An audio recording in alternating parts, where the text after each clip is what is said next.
ప్రేమలు రిలీజ్ అయ్యి 2 వీక్స్ అయింది. ఇంత మంచి ఎంటర్టైన్మెంట్ మూవీ ఎలా మిస్ అయ్యాను రా అని ఇన్ని రోజులు అనుకున్నా.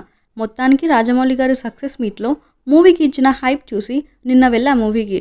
చాలా రొటీన్ స్టోరీ, బట్ మూవీ చూస్తున్నప్పుడు స్టార్టింగ్ 10 మినిట్స్ పక్కన పెడితే మూవీ మొత్తం నవ్వడం పక్కా. హీరో పేరు సచిన్. సచిన్కి స్టడీస్కి యూకే వెళ్ళాలి అని డ్రీమ్ ఉంటుంది. Due to money issues visa reject అవుతుంది. ఇంకో 6 మంత్స్ వరకు ట్రై చేయలేడు. ఈ గ్యాప్లో హీరో వాళ్ళ ఫ్రెండ్ పేరు అమూల్. అమూల్తో కలిసి హైదరాబాద్లో గేట్ కోచింగ్ తీసుకుంటాడు. అట్ ద సేమ్ టైం మన హీరోయిన్ కూడా హైదరాబాద్లో ఐటీ జాబ్ చేస్తుంది. వీళ్ళిద్దరూ ఎలా కలిశారు? సచిన్ తన లవ్ని ఎక్స్ప్రెస్ చేసే ప్రాసెస్లో మొత్తం మూవీ ఇంటర్వెల్ వరకు స్టోరీ ఇదే ఉంటుంది.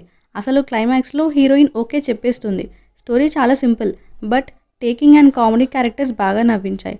ఆఫ్టర్ మ్యాడ్ అండ్ గీడాకోలా థియేటర్ మొత్తం నవ్వులతో ఫిల్ అయిన మూవీ ప్రేమలు. ముఖ్యంగా హీరోయిన్ 1 ఉమెన్ షో అనొచ్చు. ఎక్కడా బోర్ కొట్టకుండా తన క్యూట్నెస్తో మూవీ మొత్తం స్టాండర్డ్ పర్ఫార్మెన్స్ ఇచ్చింది. అండ్ ఫ్రెండ్ క్యారెక్టర్ అమూల్ చాలా బాగా హెల్ప్ అయ్యాడు మూవీకి. ఎంటర్టైన్మెంట్కి ఇంకో క్యారెక్టర్ కూడా ఉంది, ఆది. ఇలా ప్రతి క్యారెక్టర్ బాగా రాసుకున్నారు. నాకైతే బాగా నచ్చింది. మీకు ఎలా అనిపించిందో కామెంట్ చేయండి. వీడియో నచ్చితే లైక్ చేయండి. మరిన్ని రివ్యూస్ కోసం ఛానల్ని సబ్స్క్రైబ్ చేసుకోండి.